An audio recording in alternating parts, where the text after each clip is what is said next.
Last year, was it was a tough year because being champions, everybody was trying to take their shots at us. And the year before, we were building to that, and the program had never won before, and we finally got to the top. And the adage is true: when you get to the top, it's harder to stay there than it is to get there, because the guys get overconfident. They think, oh, we've done this already, we can do this again.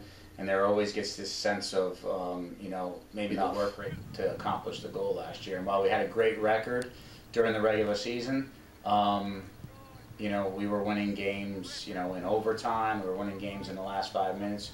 Versus the previous year, we were putting teams away early. And it was just, we can still get this done. And you continue along that path during the season, it's going to come up to bite you. And, it did. And when we lost in the semifinals, it was tough to take, but as a coaching staff, we weren't completely shocked by it, because we don't think we played to our ultimate potential even during the regular season. So there's a lot to be made up for that. Certainly for the returning players, they understand what happened last year and the things they need to avoid so it doesn't happen again. I would say one of the issues we had last year was that there wasn't enough competition within the team.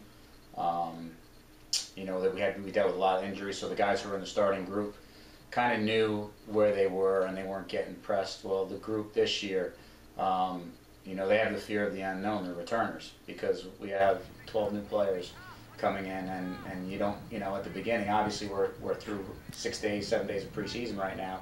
Everybody's starting to understand, the dynamics of the quality of the class that we have coming in. So the upperclassmen are definitely, they're looking over their shoulders, knowing that there's someone ready to take their place.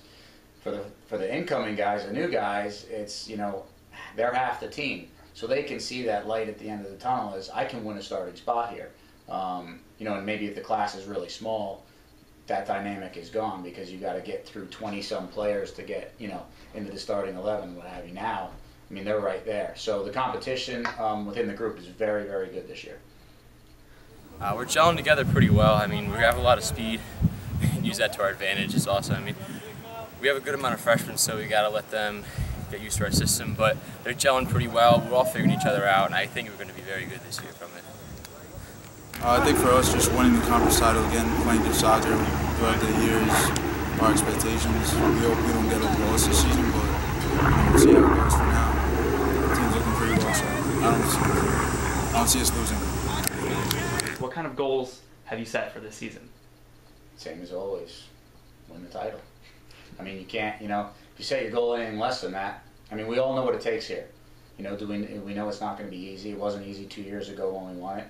It certainly wasn't easy trying to repeat this past year. But I think there's a little bit of a renewed challenge in the returning group. They do understand, what it takes, what they lacked last year. And one of the biggest things we need more than anything else is somebody to step up, or a few guys to step up as leaders, because they have to hold the rest of the group accountable. And I think we got away from that a little bit last year on the field. So we've been trying to cultivate that as a program here. Great. Well, men's soccer team opens its season Tuesday, September 1st at New Paltz. Coach, thank you for your time and good luck this season. Thanks a lot.